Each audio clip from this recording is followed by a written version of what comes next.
Assalamualaikum warahmatullahi wabarakatuh. Saya Rini Safitri, NIM 20231024.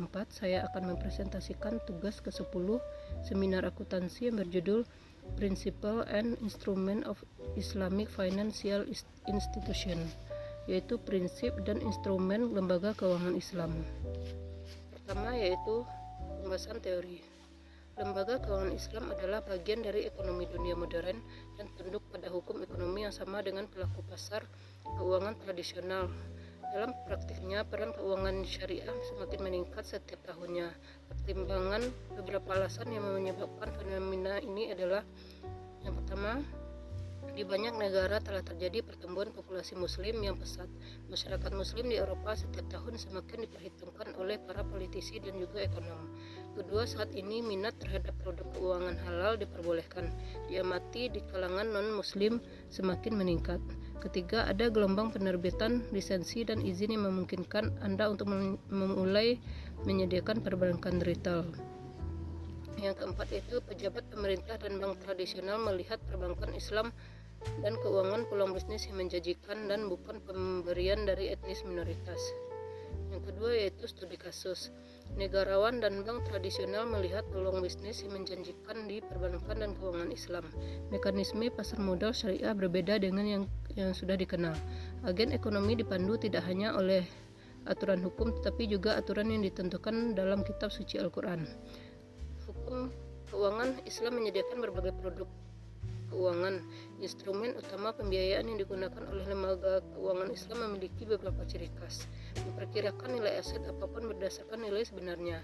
Setiap kontrak disimpulkan secara eksklusif pada satu jenis layanan keuangan. Definisi yang jelas tentang harga barang atau layanan. Definisi yang jelas tentang bagian masing-masing mitra dalam laba atau rugi. Yang ketiga yaitu objek penelitian. Ada berbagai macam produk keuangan Islam yang tersedia, banyak dari mereka yang memiliki kesamaan, namun digunakan untuk tujuan yang berbeda. A. Musyarakah. Dari bahasa Arab, kemitraan adalah proyek bersama antara lembaga keuangan Islam dan pengusaha. Produk ini membutuhkan penandatanganan perjanjian kemitraan antara lembaga keuangan Islam dan pelanggan yang menurutnya kedua belah pihak mendanai proyek tersebut bersama-sama. B. Mudharabah. Biasanya digunakan untuk membiayai proyek investasi jangka pendek dan menengah, misalnya dalam perdagangan eceran. C. Ijarah adalah salinan dari transaksi leasing dalam sistem keuangan tradisional. Yang D itu murabahah atau perdagangan disertai dengan akad jual beli barang antara bank dan nasabahnya dengan harga yang disepakati. Selanjutnya yaitu teknik analisis data. Jenis penelitian ini adalah penelitian deskriptif kualitatif, yaitu jenis penelitian yang melukiskan keadaan objek atau peristiwa tanpa suatu maksud untuk mengambil kesimpulan-kesimpulan yang berlaku secara umum.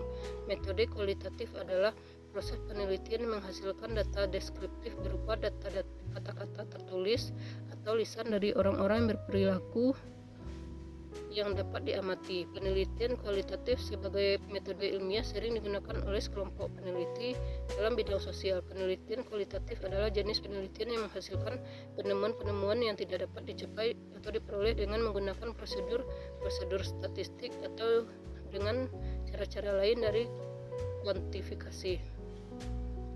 Selanjutnya itu atau yang terakhir kesimpulan.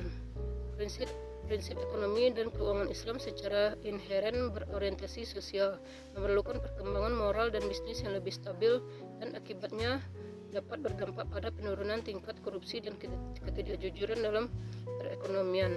Setelah mempertimbangkan alat dasar pembiayaan digunakan oleh lembaga keuangan Islam dan mekanisme pelaksanaannya, dapat disebutkan khas kontrak keuangan berikut.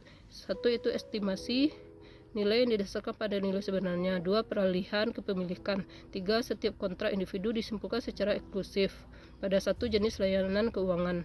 4. Definisi harga atau barang jasa yang jelas. Yang kelima itu definisi yang jelas tentang bagian masing-masing sekutu dalam laba atau rugi dengan memperhitungkan bagian dalam harta bersama atau kontribusi pada modal ekuitas atau sebaliknya. Demikianlah hasil presentasi saya. Terkurang saya mohon maaf. Assalamualaikum warahmatullahi wabarakatuh.